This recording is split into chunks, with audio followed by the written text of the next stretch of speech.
So much. Good morning, ma'am. So cool. Good morning. It is not hot. Good morning. A little bit cold is there today. Good morning. Yeah. Good morning. Okay. So today, what was the agenda here today? Today we were going to discuss the chapter number 2. As I got a request in the last class, that chapter number 2 and homologous series is to be rediscussed. Isn't that? Isn't that or not? Yes, ma'am. Okay, so yes, ma'am. I will be discussing chapter number 2. Okay, and if you are not able to understand any part, there only you clear the doubt. Okay, so let me share that with you first.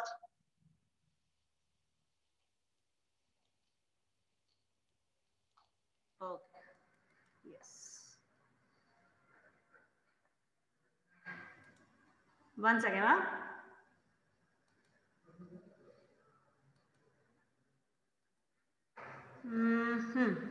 Now the screen is visible to you? Yes, ma'am. Okay. So today first we will see that acid, bases and salts.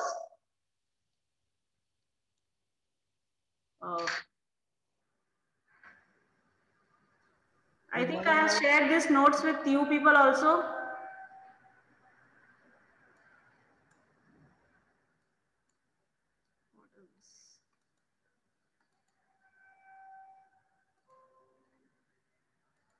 Wait 1 second. Huh? Good morning. Okay. So acid, bases and... Ma'am, please check the waiting. Good morning, ma'am. Yeah, what happened? Ma'am, please check the waiting room. No, I have not logged the meeting till now. Okay. So now it is, यहाँ पे क्या first it is the acid, bases and salts. What is this window? Wait 1 second. Huh? Hemant sir को बुलाओगे क्या? 1 second. Hemant sir. 1 second बेटा, 1 second. हाँ.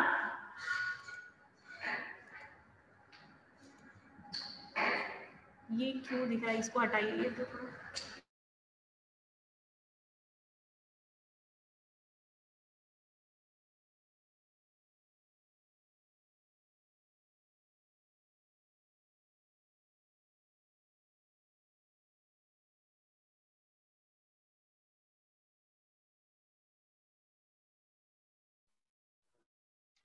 Good morning.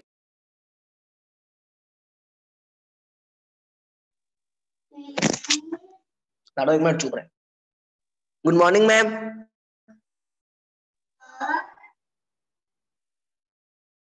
Good morning.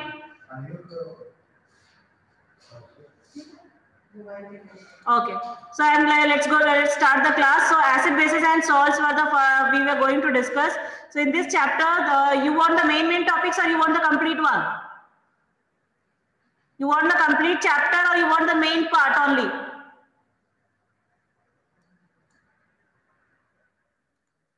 I am asking to you people. Ma'am, better. Huh? Ma'am, better to start from beginning. Better beginning. To start. Okay. Complete chapter. Okay. So let's start the class. So first acid, bases and salts में सबसे पहले हम देख लेते हैं कि acid क्या होता है, what is a acid and what is a base. Okay. So normal जो है हम लोग lower class से क्या देखते आ रहे हैं कि acid is a sour substance, base is a bitter substance और acid turns blue litmus to red and base turn red litmus to blue. Okay. So ये हम देखते आ रहे हैं. अब little bit developed the definition we will see in the class 10 that it is what is a acid and what is a base. तो acid और base को जब हम higher level पे discuss करते हैं, बेटा wait 1 second बेटा, I will just wait बेटा. Okay. So acid and base, when we are discussing what is an acid and what is a base. So acid is a substance which on dissolving in water will release H plus ion. Acid is a substance which on dissolving in water releases H plus ion, whereas a base is a substance which on dissolving in water will release OH minus ion. ये तो सबको पता है कि नहीं? सबको पता है ना कि एसिड जो होता है वो अगर उसको पानी में आप डिसॉल्व करोगे तो वो H प्लस आयन रिलीज करता है, और बेस जो है वो पानी में डिसॉल्व करने के बाद OH माइनस आयन रिलीज करता है। Isn't that? So this is the definition of acid and base. That means if any substance in aqueous solution is releasing H plus ion, then it is an acid. And if any substance in aqueous solution is releasing OH minus ion, then it is a base. Okay? Clear? Next it is, अब ये acid और base को हमने देख लिया कि acid और base क्या है, उसको वाटर में क्या रिलीज करता है, ये सब हमको पता चल गया। अब इसका एप्लीकेशन हमको देखना है कि इसको आइडेंटिफाई करते हैं। Yes yes, what happened?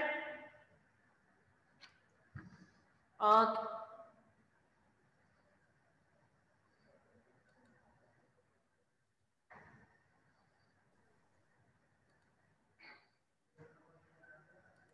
What is going on? If you will not stop this, then I will not share the screen. I will stop. I will go back to the questioning part. So please stop all this thing.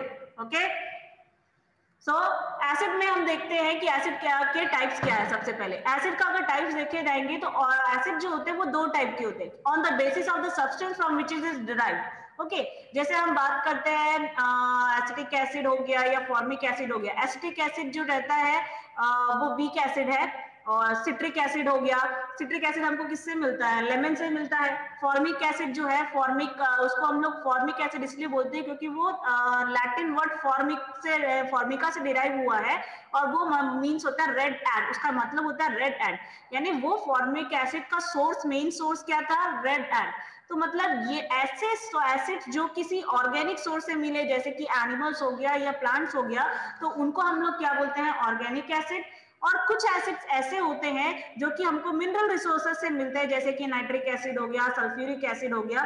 तो ऐसे acids क्या होते हैं? Inorganic acids होते हैं। तो these are called as inorganic acid. So these are the two types of acid, organic acids and inorganic acids. Okay. Ma'am, once can you check the waiting room? Yes, ma'am. When I'm checking, it is not showing anything extra. Wait.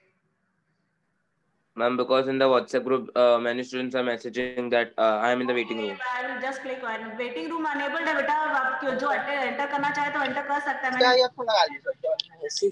अबे लेना मैं कर देना। मेरे पास खुद पैसा नहीं है, रिचार्ज नहीं है, उसमें पैसा नहीं है। फोन में आवाज नहीं आता है। Hello, okay, done. सो ये अब एसिड और बेस हो गया, ऑर्गेनिक और वीक एसिड और स्ट्रॉन्ग एसिड। अब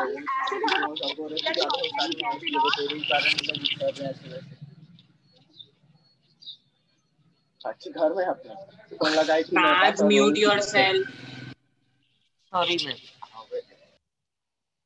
वेट, अब जिसको भी डाउट होगा वो मुझे अपना हैंड्स रेज करके बता देना, because I have kept everybody in the mute position, because I will be going in the flow now. Okay, so अब एसिड और बेस का टाइप्स में आते हैं। अब हमको एसिड और बेस ये तो पता चल गया कि वो ऑर्गेनिक एसिड्स होते हैं और इनऑर्गेनिक एसिड्स होते हैं, ये पता चल गया। अब बारी आती है नेक्स्ट कैटेगरी ऑफ एसिड। कुछ एसिड्स जो होते हैं वो पानी में जाके कंप्लीटली डिसोसिएट होते हैं, यानी बहुत सारे आयंस प्रोड्यूस करेंगे, तो वो एसिड्स क्या कहलाएंगे? वो एसिड्स कहलाएंगे आपके strong acids.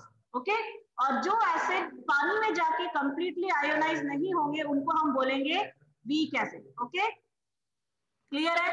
So if an acid is completely ionizing in the water, it is called as what? Strong acid. And if an acid is not completely ionizing in water, it is called as weak acid. तो जितने mineral acids होते हैं generally वो क्या रहते हैं? Strong acid रहते हैं, और जितने भी ऑर्गेनिक एसिड्स रहते हैं वो क्या रहते हैं? आपके weak acid. Okay, mostly all the organic acids are the weak acids and mineral acids are the strong acids. समझ में आया इतना? Up to here it is clear? ये तो small introduction हुआ। Up to here it is clear? समझ में आ गया ना? तो मैंने आयनाइजेशन के बेसिस पे आपको बता दिया कि एसिड, स्ट्रॉन्ग एसिड्स कौन होते हैं, वीक एसिड्स कौन होते हैं। समझ में आ गया? Should I move further? Now next it is acids जो होते हैं उसको आप monobasic acid, dry basic acid, try basic acid भी बोल सकते हो। बेसिसिटी का मतलब क्या होता है? एक एसिड जितने H+ आयन रिलीज करे वो उसकी बेसिसिटी कहलाता है। अगर कोई एसिड एक H+ आयन रिलीज करता है तो वो मोनोबेसिक होता है, जैसे HCl। अगर कोई एसिड एक्वस सोल्यूशन में 2 H+ आयन रिलीज कर रहा है, जैसे H2SO4 हो गया, H2CO3 हो गया, तो वो क्या कहलाएगा? डाइबेसिक। और अगर कोई एसिड जो है वो एक्वस सोल्यूशन में 3 H+ आयन रिलीज करेगा तो वो ट्राइबेसिक है। Okay, so on the basis of the H+ ion released by an acid, you can classify the acid as monobasic, dibasic और tribasic। तो अगर आपको कोई बोल रहा है मोनोबेसिक एसिड है, मतलब वो कितना रिलीज कर रहा है H+ आयन एक्वस सोल्यूशन में? 1। और अगर कोई आपको बोल रहा है कि वो डाइबेसिक एसिड है, तो वो कितना रिलीज कर रहा है? 2 H+ ion is released in. Okay, yes Viram, it is a weak acid, but how much is the capacity of it? Capacity कितनी है? 2 है ना, इसलिए वो डाइबेसिक एसिड है। हम यहाँ पे स्ट्रॉन्ग वीक की बात नहीं कर रहे हैं, हम ये देख रहे हैं कि वो कितना H+ रिलीज कर सकता है। तो अगर वो 2 रिलीज कर सकता है तो वो डाइबेसिक हो गया, अगर 3 रिलीज कर सकता है तो ट्राइबेसिक हो गया, और अगर 1 रिलीज करेगा तो वो it will be a monobasic acid. Okay, clear है? आपको मैंने स्ट्रॉन्ग एसिड, वीक एसिड और organic acids and inorganic acids बता दिया। अब बारी आती है कंसंट्रेशन। अब बेस्ड ऑन द कंसंट्रेशन, अब एसिड जो होते हैं उनको कंसंट्रेशन के बेसिस पे अगर डिवाइड किया जाए तो कंसंट्रेटेड एसिड कहलाते हैं या फिर डाइल्यूट एसिड कहलाते हैं। तो कंसंट्रेटेड एसिड होता क्या? तो concentrated acids are the acid which is having acid content is more and the water content is less, solvent is less. Okay, तो अगर किसी एक्वस सोल्यूशन के अंदर, एसिड के एक्वस सोल्यूशन के अंदर एसिड ज्यादा है और वाटर कम है, तो आप उसको बोलोगे कंसंट्रेटेड। और अगर किसी एसिड के एक्वस सोल्यूशन के अंदर एसिड कम हो गया और पानी ज्यादा हो गया तो वो क्या कहलाएगा? Dilute acid. Is it clear? Okay, so if an acid is aqueous solution of an acid is having more amount of acid in it, then it will be called as concentrated acid. And if the aqueous solution of the acid is having more amount of water than the acid, then it is called as dilute acid. Okay, clear है? तो आपको ये dilute acid, concentrated acid समझ में आया? Clear है ना? अब बारी आती है केमिकल प्रॉपर्टीज ऑफ एसिड में। तो पहले हम देखते हैं कि एसिड का reaction with metal. So when we are talking about reaction of acid with metal, acid का रिएक्शन में मेटल के साथ होगा तो क्या प्रोडक्ट बनेगा, ये आपको एज इट इज याद हो जाना चाहिए। That means if N acid reacts with metal what it will form. Okay, that you have to remember. Okay, so आपका क्या होगा? When an acid reacts with metal, it will form salt and hydrogen gas. On that day also I told you how to identify the hydrogen gas. Hydrogen gas is identified by the pop sound. Okay, so जब metal acid के साथ react करते हैं तो क्या बनता है आपका? Salt और hydrogen gas. Let's see an example. So where we are taking the example of zinc and hydrochloric acid. So you can see that zinc is reacting with the hydrochloric acid to give zinc chloride and H2 gas. Okay, so ये यहाँ पे क्या हुआ? H2 gas निकल रहा है। Okay, तो यहाँ पे आपका ये H2, आपको पता लगाना है कि ये जो गैस निकला है वो H2 गैस ही है। तो आप क्या करो, एक इसी सपोज स्मॉल टेस्ट ट्यूब आपने लिया, उस स्मॉल टेस्ट ट्यूब के अंदर जिंक और HCl डालो और आप जैसे आप उसमें एक रबर कॉर्क डाल के एक डिलीवरी ट्यूब को कनेक्ट कर दो, किसमें? सोप वाले चेंबर में। ओके, सोप का एक बाउल ले लो। अब जैसे ही वो रिएक्शन होगा, हाइड्रोजन गैस निकलेगा, वो डिलीवरी ट्यूब से वो गैस किस में जाएगा? आपका बाउल में जहाँ पे सोप वाटर रखा है। तो सोप वाटर के अंदर जैसे ही हाइड्रोजन गैस निकलेगा वो बबल्स बना के एस्केप होना लग जाएगा। अब जैसे ही अब उस बबल्स के पास आप बर्निंग मैच स्टिक लाओगे तो वो क्या होगा? पॉप साउंड के साथ बर्स्ट हो जाएगा। ये क्या है? किसका कैरेक्टरिस्टिक है? हाइड्रोजन गैस का है। ठीक है, अब इसमें एक और चीज मैं आपको बता दे रही हूँ कि जब मेटल का रिएक्शन होगा नाइट्रिक एसिड के साथ तो हाइड्रोजन गैस रिलीज नहीं होता, वाटर रिलीज होता है। क्यों? उस दिन भी मैंने आपको बताया, again I am telling, because nitric acid is a strong oxidising agent. Because nitric acid is a strong oxidising agent. तो nitric acid strong oxidising agent होने से क्या होगा? तो ये जो हाइड्रोजन गैस रिलीज हो रहा है रिएक्शन में उसको ऑक्सीडाइज कर देगा और क्या बना लेगा? वाटर बना लेगा। Okay, since nitric acid is a strong oxidising agent, that's why the hydrogen release during that process will be oxidized and converted into water. तो इसी कारण से नाइट्रिक एसिड के साथ हमको क्या मिलता है, वाटर मिलता है, ना कि hydrogen gas. But in case you don't want water, you want hydrogen gas, then the only condition you have is that you reduce the amount of nitric acid. That means you take very dilute nitric acid. If you are taking very dilute nitric acid, that means nitric acid amount is very much reduced, and if it is reduced, then oxidizing agent is also reduced, then the chances of hydrogen to get oxidized is also reduced. तो अगर आप very dilute nitric acid लेते हो तब आपको chances है hydrogen gas मिलने की, otherwise there is no chance of getting hydrogen gas with nitric acid. You will get what? Water. There is one question also in the class 10 that why on reaction with nitric acid we do not get hydrogen gas. So the answer is that since nitric acid is an oxidizing agent, that's why the hydrogen released during that particular process is oxidized and converted to water. Okay, clear है? अब इसके बाद चलते हैं reaction of acid with the metal carbonates. Okay, so अब हम बात करते हैं किसके, reaction of acid with the metal carbonates, metal carbonates and bicarbonates. So when first we will see the reaction of acid with the metal carbonate. So when we see the reaction of acid with the metal carbonate, it releases with what? Salt, carbon dioxide and water. कोई भी acid जो रहता है वो metal carbonate के साथ reaction के बाद सॉल्ट, कार्बन डाइऑक्साइड और वाटर रिलीज करता है. तो आप so many example you can see. इसमें ये जो है इस टॉपिक में से ये दो रिएक्शन अच्छे से याद रखना बेटा, कैल्शियम कार्बोनेट और सोडियम कार्बोनेट का रिएक्शन एसिड के साथ. ओके, कैल्शियम कार्बोनेट और सोडियम कार्बोनेट का रिएक्शन अच्छी से याद रखना एसिड के साथ, क्योंकि ये कॉमनली आस्क्ड क्वेश्चन है. ठीक है, तो कैल्शियम कार्बोनेट मैं इसलिए बोल रही हूँ क्योंकि कैल्शियम कार्बोनेट लाइमस्टोन है, and in many questions limestone what will happen when limestone is reacting with the water ऐसा करके पूछता है. तो यहाँ पे ये कैल्शियम कार्बोनेट और सोडियम कार्बोनेट तो आपका पता है वॉशिंग सोडा है, तो आपको ये याद रखना ही पड़ेगा. So these two equation you remember nicely. And product बनाना कोई बड़ी बात नहीं है, आपको क्या करना है, सॉल्ट, CO2 और वाटर निकालना है. दैट मीन्स अभी जैसे आप कैल्शियम कार्बोनेट का रिएक्शन करा रहे हो सल्फ्यूरिक एसिड के साथ, तो कैल्शियम और सल्फेट को जोड़ दो, क्या बन जाएगा, कैल्शियम सल्फेट.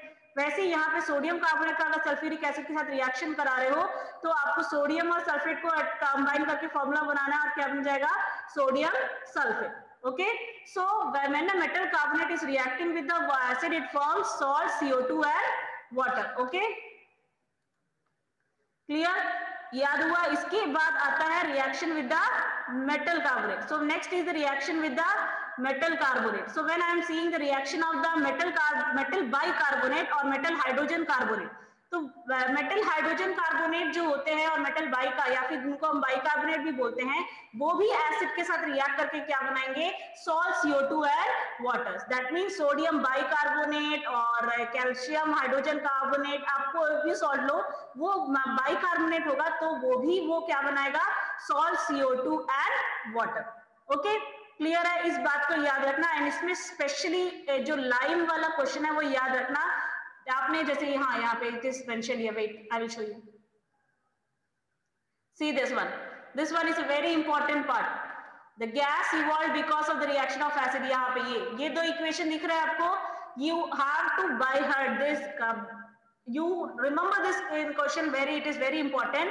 इसमें क्या है कि लाइव वाटर से जब हम CO2 पास करते हैं तो एक मिल्की सोल्यूशन मिलता है, लेकिन जब हम उसमें एक्सेस ऑफ CO2 पास करते हैं तो वो मिल्की कलर डिसअपियर हो जाता है.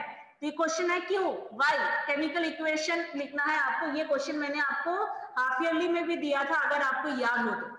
वाई डज, तो लाइव वाटर में जब हम CO2 पास करते हैं तो मिल्की कलर इसलिए मिलता है क्योंकि कैल्शियम कार्बोनेट बनता है. Okay, anybody wants to say anything?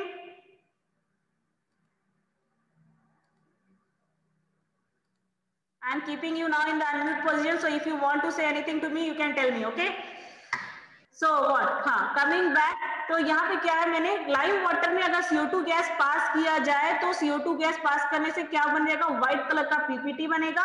और अगर उसी सोल्यूशन में जब हम एक्सेस में CO2 पास करते हैं तो वो व्हाइट कलर का पीपीटी डिसअपियर हो जाता है. Explain why. This is a 2 marks question. Okay, this is a 2 marks question, very easy. क्योंकि लाइव वाटर क्या होता है? Calcium hydroxide. इसमें जब हम CO2 पास करते हैं तो वो कैल्शियम कार्बोनेट बनाता है. It is forming calcium carbonate. Calcium carbonate जो रहता है वो व्हाइट कलर का रहता है. और अगर हम इसमें एक्सेस ऑफ CO2 पास करते हैं तो ये CO2 जो है वो कैल्शियम कार्बोनेट के साथ रिएक्ट करना शुरू कर देगा और क्या बना लेगा? कैल्शियम बाइकार्बोनेट, जो कि क्या होता है? कलरलेस होता है. इसीलिए क्या होगा? आपका व्हाइट पीपीटी जो है वो डिसॉल्व हो जाएगा और वो मिल्की कलर जो होगा वो डिसअपियर हो जाएगा. Is it clear? Up to here it is okay? Clear है? तो इस मैम टॉपिक कैन में reaction be reversed? Yes yes Ma'am, can this reaction of forming calcium hydrogen carbonate can be reversed? can be reversed. Thermal decomposition you are asking. Yes, thermal decomposition you can do, but not with the water. Okay, thermal decomposition आप करा सकते हो बेटा. आप ऐसे calcium bicarbonate का reaction भी acid के साथ कराना चाहते हो, कर सकते हो. और डिकम्पोजिशन कराओगे कैल्शियम बाइकार्बोनेट का तो कैल्शियम कार्बोनेट ही बनेगा. ओके, क्लियर है? Ma'am, so then its color will be milky ना? Not milky. अगर Its color will be milky ना if we will decompose it. Powdery substance बन जाए, व्हाइट कलर का पाउडरी सब्सटेंस बन जाएगा. ठीक है, क्लियर है? Okay, ma'am. ओके. Yes, हाँ, और चीज जो आपको बता मीन मैम मिल्की कलर वापस आ जाएगा नहीं, कलरलेस से. कलर अगर पानी में बना रहे हो तो मिल्की कलर, अगर सोल्यूशन बना रहे हो तो दूध जैसा दिखाई देगा. और अगर आप सॉलिड फॉर्म में अगर जैसे कैल्शियम कार्बोनेट को मैं डिकम्पोज करेगा हीटिंग करके डिकम्पोजिशन रिएक्शन करा रही हूँ, then it will be a white colour substance you will get. क्योंकि आप सॉलिड फॉर्म में करा रहे हो ना, तब आपको कैसे मिल्की कलर दिखेगा. ठीक है. और जो एक ये इस चीज टॉपिक में से एक और इम्पोर्टेंट है, मैंने लास्ट 2-3 क्वेश्चन पेपर में भी आपसे डिस्कस किया था कि व्हाइट वॉशिंग के बाद एक लेयर चढ़ता है, शाइनी लेयर चढ़ता है. वो किस चीज का है? वो कैल्शियम कार्बोनेट का है, याद रखना. ओके, व्हाइट वॉशिंग करते हैं, जब हम व्हाइट वॉशिंग करते हैं तो वो दीवार के ऊपर, वॉल के ऊपर एक कोटिंग चढ़ती है. वो शाइनी कोटिंग किसकी रहती है? कैल्शियम कार्बोनेट की रहती है. This was there in the assertion question also. 2 papers में 2 या 3 पेपर्स में डिस्कस किया था, उसमें था. ठीक है, तो इसमें याद रखना कैल्शियम कार्बोनेट का कोटिंग रहेगा, वो शाइनी कोटिंग जो आएगा वॉल के ऊपर. Okay, don't forget that. समझ में आया इतना? Ma'am, yes. and the same happens na, the moisture from atmosphere gives H2O and carbon dioxide in air forms means that calcium hydrogen carbonate in whitewashing. White washing, हाँ, वो धीरे धीरे आपका खराब होते जाता है पुराना होते जाता. ठीक है ना, करेक्ट है. ओके, सो यहाँ पे क्या होगा? Next is bicarbonate. अब ये बाइकार्बोनेट के बाद आ गया reaction of acid with the marble and excel. अब ये मार्बल एंड एक्सेल वाला हो गया. मार्बल क्यों? मैंने अभी आपको याद होगा, मार्बल कैल्शियम कार्बोनेट ही है. कैल्शियम कार्बोनेट ही है मार्बल. और आपका एक्सेल भी कैल्शियम कार्बोनेट ही है. तो जाहिर सी बात है मेटल कार्बोनेट तो एसिड के साथ रिएक्ट करेंगे ही करेंगे. इसलिए अगर एक्सेल के साथ, अगर आप एक्सेल क्या है, एक्सेल हो या मार्बल हो, दोनों के दोनों कैल्शियम कार्बोनेट से बने हैं. So definitely if you are treating them with the acid, it will dissolve. Okay, it will dissolve and it will form the respective salt. Yes, calcium, अगर सल्फ्यूरिक एसिड डालो तो कैल्शियम सल्फेट बनाएगा, और अगर आप HCl डालो तो calcium chloride. इसमें से एक और इजी लेवल का क्वेश्चन ये पूछा जाता है कि आपने suppose you are taking 4 test tube, in 4 test tube you are taking crushed excel. Actually, in one you are adding acetic acid, other you are adding sulfuric acid, and third you are adding HCl and nitric acid. Okay, the sulfuric acid test tube, in the sulfuric acid test tube you will see the bubbles very fast in comparison to the other one. So सबसे ज्यादा reactive acid कौन सा है? तो very easy, कौन सा acid है सबसे ज्यादा reactive? Sulphuric acid. sulfuric acid. सबसे ज्यादा सल्फ्यूरिक एसिड हाइड्रोक्लोरिक एसिड. एक ही है. हाइड्रोक्लोरिक. लेकिन नाइट्रिक एसिड. पूछेगा ABCD करके पूछेगा. 5 test tube ABCD, and all the sexual are there, acetic acid, formic acid, sulfuric acid, ऐसा करके 4-5 एसिड डाल दिया। अब मैंने आपको नाम बताया, एग्जाम में नाम नहीं बताएगा, एग्जाम में बोल देगा acid A B C D E ऐसा करके डाल दिया है। अब बताइए कि कौन सा एसिड सबसे ज्यादा स्ट्रॉन्ग है। तो आपको क्या करना रहेगा, जो एसिड सबसे ज्यादा हाइड्रोजन गैस यानी सबसे ज्यादा बबल्स और जल्दी जल्दी रिलीज करेगा, जो एसिड जितनी ज्यादा और जितनी जल्दी से बबल्स रिलीज कर रहा है, मतलब उसकी रिएक्शन उतनी तेजी से हो रही है, दैट मींस वो उतना स्ट्रॉन्ग एसिड है। So you have to pick the test tube which is very reactive when which releases H2 gas quickly. Okay clear. अब यहाँ पे बारी आती है किसकी, रिएक्शन। यूसेस ऑफ एसिड में, तो यूसेस ऑफ एसिड आपको पता है एसिड वगैरह जो रहता है वो बैटरी एसिड के लिए यूज होता है, फर्टिलाइजर्स के लिए यूज होता है, बेकिंग पाउडर में टार्टरिक एसिड यूज होता है। ओके सोडियम बेंजोएट जो होता है वो फूड प्रिजर्वेशन के लिए यूज होता है, कार्बोनिक एसिड जो रहता है एरिएटेड ड्रिंक में यूज होता है, ये सबको पता है, ये कॉमन यूसेस ऑफ एसिड है। So I am not going to the depth of this, लेकिन एसिड में से ये इंपॉर्टेंट चीज याद रखना, ठीक है क्लियर है। अब इसके बाद बारी आती है किसकी, बेस की। बेस से अगर बात की जाए तो बेस का मैंने आपको बताया था, बेस क्या होता है, एक्वस सॉल्यूशन में क्या रिलीज करते हैं आपके, base is bitter in test, aqueous solution it release OH minus ion turns red litmus to blue. Okay अब इसी बेसिस का हमको थोड़ा सा और देखते हैं, जैसे एसिड में हमने क्लासिफिकेशन पढ़ा था वैसे बेस में भी है क्लासिफिकेशन, ठीक है। तो बेस भी जो होते हैं वो पहले स्ट्रॉन्ग और वीक होते हैं, ठीक है। स्ट्रॉन्ग बेस वो होते हैं जो कंप्लीटली आयोनाइज हो जाए वाटर में, जैसे कि NaOH और KOH। वीक बेस वो होते हैं जो कंप्लीटली आयोनाइज नहीं होते, जैसे calcium hydroxide, ammonium hydroxide. Okay so if the acid is dissociating is showing ionization completely in the water, then it is strong base, and if the base is partially ionizing in the water, then it is weak base। अब next होता है acidity. जैसे acid के case में हम उसकी basicity determine करते हैं, वैसे बेस के केस में हम उसकी एसिडिटी डिटरमाइन करते हैं। याद रखना उल्टा है, बेस के साथ एसिडिटी वर्ड यूज होता है और एसिड के साथ बेसिसिटी वर्ड यूज होता है। अब एसिडिटी का मतलब होता है कि कौन सा बेस कितना OH माइनस आयन रिलीज करेगा एक्वस सॉल्यूशन में। अगर कोई बेस अगर एक OH माइनस आयन रिलीज कर रहा है तो वो मोनो एसिडिक बेस है, और अगर कोई base 2 OH minus ion release कर रहा है तो वो डाई एसिडिक हो गया, और अगर कोई base 3 OH minus ion release कर रहा है तो वो ट्राई एसिडिक हो गया। इतना क्लियर है सबको? इसमें कोई ऑब्जेक्शन है किसी को? कोई ऑब्जेक्शन? No ma'am. तो अब बारी yes no doubts ma'am. Concentration के बारे में। अब कंसंट्रेटेड की बात करें तो आप कंसंट्रेटेड में देखेंगे तो जैसे एसिड जो होते हैं वो डाइल्यूट और कंसंट्रेटेड होते हैं, वैसे ही बेस भी जो होते हैं वो डाइल्यूट और कंसंट्रेटेड होते हैं। अब एक और चीज, जो बेस पानी में सॉल्युबल होते हैं उनको हम क्या बोलते हैं? Alkali. The soluble bases are water soluble bases are called as alkali. इसीलिए ग्रुप 1 के मेटल्स को क्या बोला जाता है? अल्कली मेटल्स, और ग्रुप 2 के मेटल्स को बोला जाता है अल्कलाइन अर्थ मेटल्स। रीजन ही यही है कि दोनों ग्रुप के जो एलिमेंट्स होते हैं वो सॉल्युबल बेस बनाते हैं। ये पीरियोडिक क्लासिफिकेशन एलिमेंट का एक क्वेश्चन भी है। Why is the group 1 and group 2 elements are referred as alkali metals and alkaline earth metals respectively?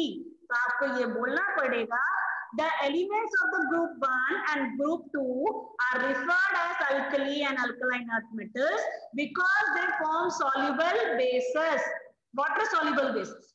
Okay, that's why they are referred as alkali and alkaline. ठीक है, अब ये alkali हो गया। अब ये तो पता चल गया जो पानी में घुले वो अल्कली है, ठीक है, जो बेस पानी में घुले वो अल्कली है। अब अल्कली भी क्या होगा? कंसंट्रेटेड या डाइल्यूट होगा। अगर उस अल्कली सोल्यूशन में बेस ज्यादा है तो वो कंसंट्रेटेड अल्कली कहलाएगा, और अगर उस अल्कली के अंदर पानी ज्यादा है यानी कि बेस कम हो गया तो क्या हो जाएगा? वो क्या बोलते हैं? डाइल्यूट। ओके क्लियर हो गया? अगर बेस ज्यादा है तो कंसंट्रेटेड है, और अगर वाटर ज्यादा हुआ बेस के कंपैरिजन में तो वो डाइल्यूट अल्कली हो गया। क्लियर है इतना? ठीक है ना? अब ये यस मैम। अब डाइल्यूट कंसंट्रेटेड के बाद, डाइल्यूट और कंसंट्रेटेड के बाद बात करते हैं किसका, नेक्स्ट डाइल्यूट और कंसंट्रेटेड के बाद हम नेक्स्ट टॉपिक देखते हैं अपना, दिस वन वाज नॉट हुआ ना, सॉरी, हाँ one second, reaction of base with the metals, reaction of base with the metals. अब बेस जो होते हैं, अब अल्कली जो होता है वो मेटल के साथ रिएक्ट करके क्या बनाता है, सॉल्ट और हाइड्रोजन गैस बनाता है। ओके, अल्कली जो होता है वो आपका